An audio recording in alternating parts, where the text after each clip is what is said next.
Welcome to the Real Baltimore. I'm your host, Jessel Noor.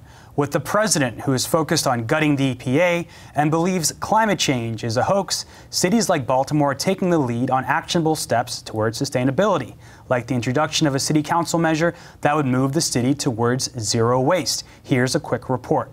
Baltimore took a step towards recycling or reusing every piece of trash it collects, as a measure that would move the city towards zero waste advanced out of committee Tuesday. Not only zero waste, but getting on the path towards zero waste is doing as much work as possible to minimize the amount of waste that is generated, and then from that waste that is generated to recycle and compost as much of it as we can so that we really have barely anything left. During the hearing, advocates acknowledged eliminating all waste would be impossible, but noted that cities like San Francisco are currently recycling or repurposing more than 80% of their waste, and Maryland should aim for a similar goal.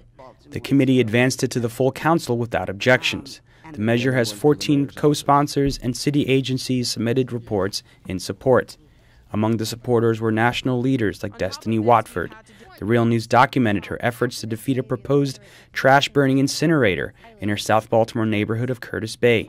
She joined advocates who stressed incineration should not be considered zero waste. Building the incinerator is one step of a much larger process. So we start something that we know that we don't want, but then the question is, what do we do with our waste? The state of Maryland has a goal of reaching zero waste by 2040, but Watford and others like Amina Maxi say this must be reached without using incineration. They were in Baltimore for a national meeting of the Global Alliance for Incinerator Alternatives. Zero waste is such an important issue, especially in environmental justice communities that are already dealing with such a myriad of issues. You talk about jobs, you talk about education, you talk about a host of things. Zero waste can create jobs where they're needed. If an incinerator closes, that community no longer has to deal with the air pollution impacts, right? The asthma that results as a result of that. So their health improves. You also have the benefit of economically, incinerators are they have the highest capital costs of any form of energy generation. City agencies say they support the measure, including the Department of Public Works. One of the things about zero waste that's important is that we all have a responsibility to make it successful. We have the personal commitment, the behavioral change, the opportunities to maybe handle our waste differently. We have the things that we can do legislatively, both at the state and local level. And then we have the things that, in addition to the private sector, what the government sector can do. So it's all part and parcel of everything that we're working toward. Advocates from around the country testified in support of the measure, including some of those leading successful zero waste efforts in San Francisco. I join you today in sharing a little bit about San Francisco's story. The message that I really want to give to you today is the basis of San Francisco's success and recognition as a sustainability leader is the critical importance and power of public policy to drive innovation and to drive the development of comprehensive programs, and in working with stakeholders to create the benefits that we can get through increased diversion and moving towards zero waste. Now we're joined by our expert panel. Greg Sawtell, you're with United Workers. Talk about what zero waste means. Sure. So zero waste is an approach to dealing with waste that actually has human rights, particularly our human right to breathe clean air and live in healthy communities, at the center. Currently, Baltimore burns and buries the majority of its waste. Specifically, we, and meaning residents, institutions like Johns Hopkins, University of Maryland, send their waste to the Bresco incinerator or the Quarantine Road landfill, which are two major sources of both air and water pollution in our city. And they have a disproportionate effect on low-income minority communities such as Curtis Bay, Brooklyn, Cherry Hill, and Westport. So what zero waste does is it really flips the situation on its head, and it looks to maximize recycling, composting, and reuse of our limited materials to actually turn them into products, to bring them back into good economic use, whereas our current approach is burning and burying limited natural resources. So LaQeisha Greene, you're a member of United Workers, you're part of the Baltimore Housing Roundtable. You're fighting for affordable housing and better neighborhoods and communities. And as we've mentioned, the issue of trash and waste disproportionately affects communities like yours in Harlem Park. Just talk about what your neighborhood looks like. What kind of stuff do you have to deal with on a daily basis? We have empty lots. We have a number of vacants. We have almost complete city blocks that are just vacant houses. You know, the block that I currently live on, there's, out of the 20 houses that are there, roughly, only 4 of them are livable. You know, on the other side of the street, it's absolutely the same thing. There's only about 4 houses out of those 20, 25 houses that actually have people in there. And you go to the next block, that whole block, there's a whole block that's gone, and then the block next to that is just completely leveled. So those are the type of environmental issues that we have to deal with. There's a lot of dumping that goes on because we have those empty lots, and even going into the alleyways and stuff. They cause there's just considerable amount of trash. Well, at the hearing in the city council, they talked about one of the biggest issues is mattresses. Yes. Being dumped all over the city. Mattresses, sofas, yeah. You know, regular household items that people just discard for whatever reason. Sometimes they're infested. Sometimes they just don't want them. They were just in the houses and they just throw them away. You know, it costs money to take it and throw it. Get someone else to come and take that from you. I mean, take it from your house and take it to a landfill. You know, I mean, it's either have it in a landfill or in your backyard, or someone else's backyard, basically. And those are options that we're left with right now.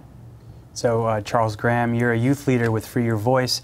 You defeated an incinerator in your neighborhood that was going to be planning on being built there. We know that incinerators emit harmful pollution. They're toxic to local residents, to plant life, to water. But do you think that incinerators should be part of this moving forward? This plan to get to zero waste the state has by 2040? No, incinerators create an incentive to produce waste.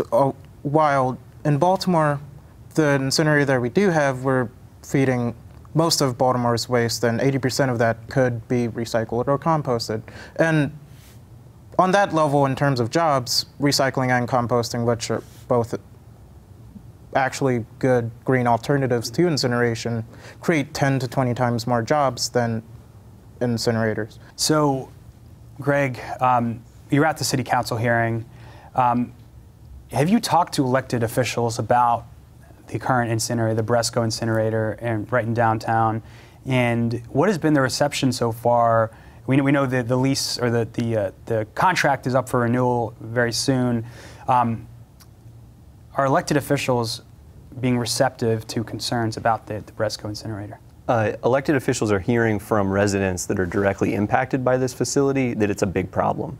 They're also hearing from the Maryland Department of the Environment right now that's actually looking to reduce the amount of NOx emissions that come from Bresco, that it's a real issue that we need to take seriously. We met with Mayor Pugh about the issue, and she let us know about her plan to try to double Baltimore's recycling rate. Now, we really can't do that if we're going to continue to send most of the stuff that could be recycled or composted to be burned. Well, and also the city gets renewable tax credits or renewable credits for incineration. Right, correct. So in Maryland, we have a renewable portfolio standard that's a really good idea. It's supposed to promote clean energy like wind and solar. Unfortunately, in Maryland, we've made the mistake of counting burning trash as a renewable source of power, and so that actually creates another incentive to keep burning more instead of moving on towards these zero waste alternatives. In an earlier segment, we talked about needing to revitalize and prioritize communities as building blocks, something people invest in, something where people feel at home and they want to, contribute to. Right. And I feel like that is totally tied in with the issue of trash, because if you feel like you don't belong in a neighborhood, you don't feel welcome there, you're struggling to even pay your rent, you're not going to be worried about recycling and the issue of trash. Right. So that sort of goes hand in hand, and also the educational aspect as well. Can you talk about that? Sure, absolutely. You know, if you're in a neighborhood where you have crumbling sidewalks, crumbling steps to the vacant houses themselves falling around, and when you go around the corner, there's a whole mattress and sofa just sitting there, you know, you get to you get a point where you feel like this is acceptable. You know, this is all it is, and you don't have those incentives to want to beautify your own neighborhood. So therefore, you get detached. So those things do fall hand in hand. And even when it comes down to education, I remember when I was in school, you know, that used to be. This was during the time where they were really pushing recycle, reduce, reuse. You know, using renewable products, using plastic in a sense that was less damaging than paper. You know, those education basics were there. Now we don't have those. It's not even part of the curriculum anymore.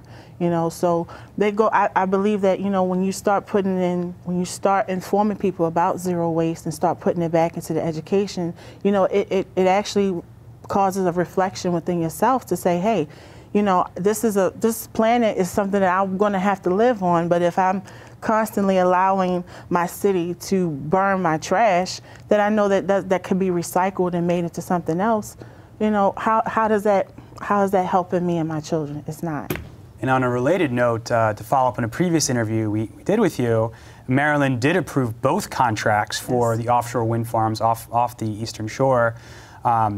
So that's going to also help bring clean energy to the state and also bring, you know, clean, sustainable jobs as well. Can you talk about the significance of that? Yes, that is a monumental step that Maryland did with that, with approving that, and even the city getting on board with saying that yes, you know, taking over the old Bethlehem Steel and allowing that to be a hub where we can start producing green energy and renewable energy, whereas we're no longer having to burn, like you said, with the incinerators, or using fossil fuel, which also adds to the environmental degrade that we have going on.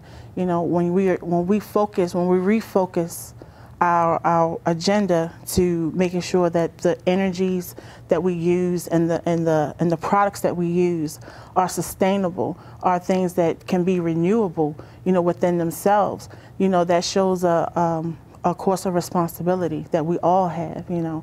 And as a city, it shows that, you know, we are looking to help beautify and correct the problems that we've had within this city that we've allowed to come about over the past 20, 30 years. All right, well, I want to thank you all for being part of this discussion. Greg Sawtell, you're a member of United Workers. LaQuisha Greene, you're also a member of United Workers, and you're a Harlem Park resident. And Charles Graham, youth leader with Free Your Voice. You helped lead this fight against the incinerator in Curtis Bay. Thank you all for joining us. Thank you for having us. And thank you for joining us on The Real Baltimore.